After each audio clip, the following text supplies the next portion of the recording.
చలి వణికిస్తోంది. రాష్ట్రంలోని పలు జిల్లాల్లో మరో 2 రోజులు చలి తీవ్రత మరింత ఎక్కువగా ఉన్నట్లుగా తెలుస్తుంది.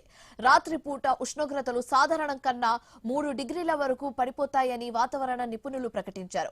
13 జిల్లాల్లో కనిష్ట ఉష్ణోగ్రతలు 10 డిగ్రీల లోపు నమోదయ్యే అవకాశాలున్నట్లుగా కనిపిస్తోంది. ఈ జిల్లాలకు ఆరెంజ్ అలర్ట్ జారీ చేశారు. గురువారం రాత్రి నుంచి శుక్రవారం ఉదయం వరకు 7 జిల్లాల్లో 10 డిగ్రీల లోపు ఉష్ణోగ్రతలు నమోదయ్యాయని తెలిపారు. కొమరంభీం ఆసిఫాబాద్ జిల్లా గిన్నెదిరిలో 7.3, సంగారెడ్డి జిల్లా కోహిరిలో 7.8, రంగారెడ్డి జిల్లా మోయినాబాద్ మండలం రెడ్డిపల్లిలో 8.9 డిగ్రీల కనిష్ట ఉష్ణోగ్రతలు నమోదయ్యాయి. ఇదే అంశానికి సంబంధించి మరింత తాజా సమాచారం మా కరెస్పాండెంట్ శ్రీనివాస్ ఫోన్ ద్వారా అందిస్తారు. శ్రీనివాస్, తెలంగాణలో చలిపులి పంజా విసురుతోంది. రానున్న రోజుల్లో కూడా 2 రోజుల పాటు కూడా రాష్ట్రంలో చలి తీవ్రత పెరుగుతుందంటూ వాతావరణ శాఖ అధికారులు హెచ్చరికలు అయితే జారీ చేశారు.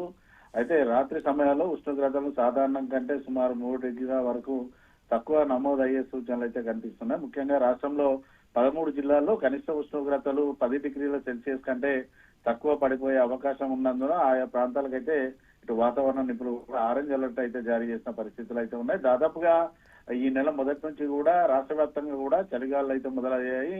గురువారం నుంచి శుక్రవారం వరకు కూడా ఉదయం వరకు కూడా భారీగా పొగమంచు కురిసే అవకాశం ఉందంటూ కూడా ఇటు వాతావరణ శాఖ అధికారులు అయితే చెప్తున్నారు.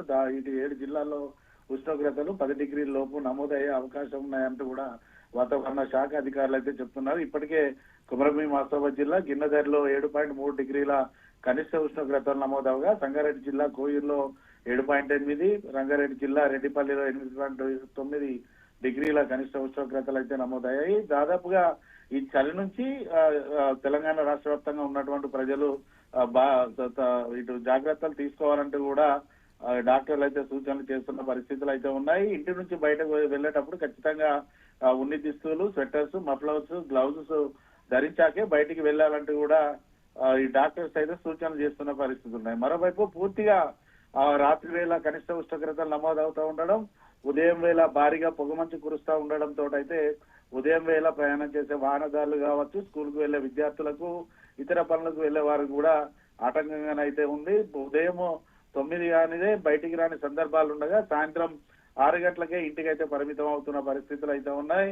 మరోవైపు ఉమ్మడి ఆదిలాబాద్ జిల్లా వ్యాప్తంగా ఉన్నటువంటి ఏజెన్సీ ప్రాంతాలు అయితే చలికి గజగజ వణుకుతున్నాయి. దాదాపు సాయంత్రం 6 గంటల నుంచి తెల్లవారుజామున 9 గంటల వరకు కూడా చలిమంటలు కాసుకుంటూ కూడా వారైతే చలి నుంచి తమని కాపాడుకుంటున్న పరిస్థితులు ఉన్నాయి. రానున్న రోజుల్లో పూర్తిగా మరింత కనిష్ట ఉష్ణోగ్రతలు తగ్గుముఖం పడితే మాత్రం ఇబ్బందికర పరిస్థితులు ఉంటాయంటూ కూడా ఏజెన్సీ గ్రామాల ప్రజలైతే ఆందోళన చెందుతున్నారు. ఇప్పటికే ఇటు చిన్నారులు, పిల్లలు, వృద్ధుల్లో కూడా ఇటు జలుబు, దగ్గు, జ్వరాల బారిన పడుతున్న పరిస్థితులు అయితే ఉన్నాయి. పూర్తిగా వాటన్నిటి నుంచి తమని కాపాడుకోవాలంటే మాత్రం ఖచ్చితంగా ఉన్ని దుస్తులు వాడాలంటూ కూడా ఇటు డాక్టర్స్ అయితే సూచనలు అయితే చేస్తున్నారు. అత్యవసరం అయితేనే సాయంత్రం వేళల్లో బయటికి రావాలి తప్ప లేదనుకుంటే ఇంటి నుంచి కూడా బయటికి రావద్దంటూ కూడా వారైతే సూచన చేస్తున్న పరిస్థితులు అయితే ఉన్నాయి. ఈ సిచ్యువేషన్ ఇంకెన్ని రోజుల వరకు ఉంటుంది? అండ్ మరీ ముఖ్యంగా హైదరాబాద్ గురించి మాట్లాడితే హైదరాబాద్ లో సిచ్యువేషన్ కూడా ఫర్దర్ గా ఏ విధంగా ఉండే ఛాన్సెస్ ఉన్నాయి?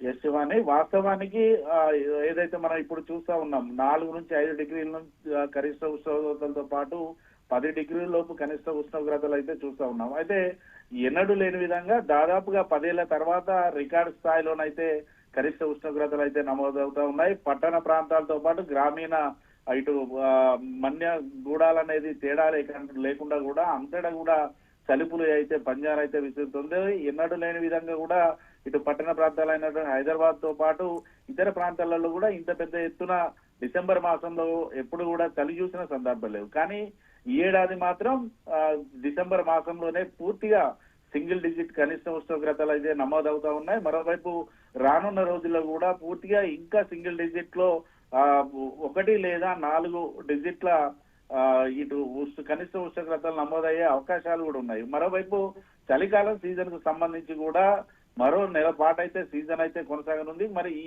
నెల సీజన్ లో కూడా పూర్తిగా కనిష్ట ఉష్ణోగ్రతలు ఇంకా తక్కువ మొత్తంలో నమోదవడమా లేదనుకుంటే -డిగ్రీల సెల్సియస్ నమోదవుతే మాత్రం పూర్తిగా తెలంగాణ రాష్ట్ర వ్యాప్తంగా ఉన్నటువంటి ప్రజలైతే ఇబ్బంది పడే పరిస్థితులు అయితే ఉన్నాయి. కొంతమేర అంటే గత 10 ఏళ్ల రికార్డును బ్రేక్ చేసిందంటేనే మనం ఎక్స్పెక్ట్ చేయొచ్చు. రానున్న రోజుల్లో కూడా పట్టణ ప్రాంతాలు, మైదాన ప్రాంతాలు, ఇటు అటవీ ప్రాంతాలు అనే తేడా లేకుండా కూడా భారీగా కనిష్ట ఉష్ణోగ్రతలు నమోదయ్యే అవకాశాలు అయితే ఇటు కనిపిస్తా ఉన్నాయి. ఎన్నడూ లేని విధంగా కూడా కోల్ బెల్ట్ ప్రాంతాల్లో కూడా చలిపులి పంజానైతే విసురుతోంది. ఇటు మంచిర్యాల, అస్మాబాద్, రామగుండం లాంటి ప్రాంతాలను కూడా, కోల్ బెల్ట్ ప్రాంతాలను కూడా చలిపులి అయితే వణికిస్తున్న పరిస్థితులు అయితే ఉన్నాయి.